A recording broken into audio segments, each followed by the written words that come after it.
Report from Randy up into St. Joe of 2.08 inches of rainfall in St. Joe, the northern portion of Berrien County, really kind of the center portion of Berrien County, getting the bullseye, the jackpot for today's rainfall. Radar estimates between 1 and 2 inches of rain that has fallen in this yellow and orange shaded area. The rest of Michiana, for most of us, a few 100ths up to 1/4 of an inch of rain is where most of us averaged out. But notice how the radar trying to pick up that there were some of us that, again, were left disappointed with the amount of rainfall that fell for this midweek day. Live look at First Alert Weather Radar. The bulk of the rain right now from the US 31 corridor and eastward, and this is where the rain will continue to be for about the next 1 or 2 hours, and then everyone should go dry shortly after midnight, shortly after 2 a.m. But tomorrow morning out at the bus stop, I do want to first alert ahead that with the wind out of the north off of Lake Michigan, temperatures cool into the low 50s.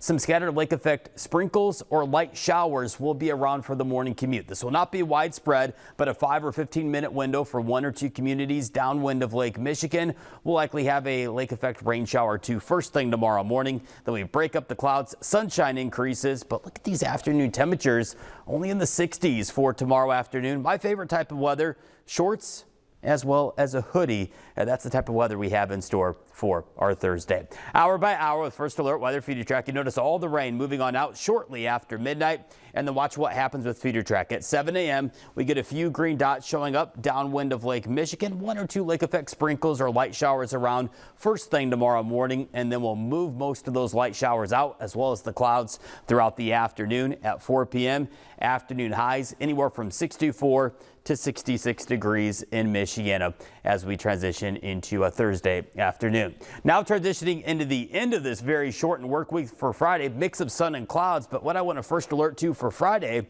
is some gusty wind as our next first alert. So we have the cool down headed our way for tomorrow afternoon, and then Friday, Saturday, it's more about the wind sticking on up. Here's a look at our wind gust headed our way for Friday at 7 a.m.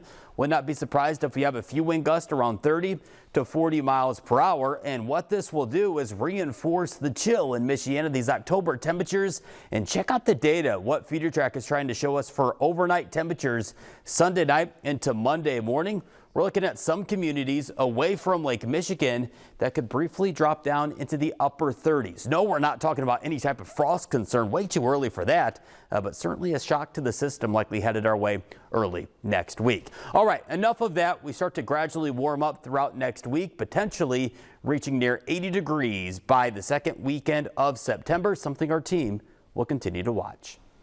Action Jackson's with us now, and he's talking about the Notre Dame defense. Yeah, and it wasn't as good as people hoped for.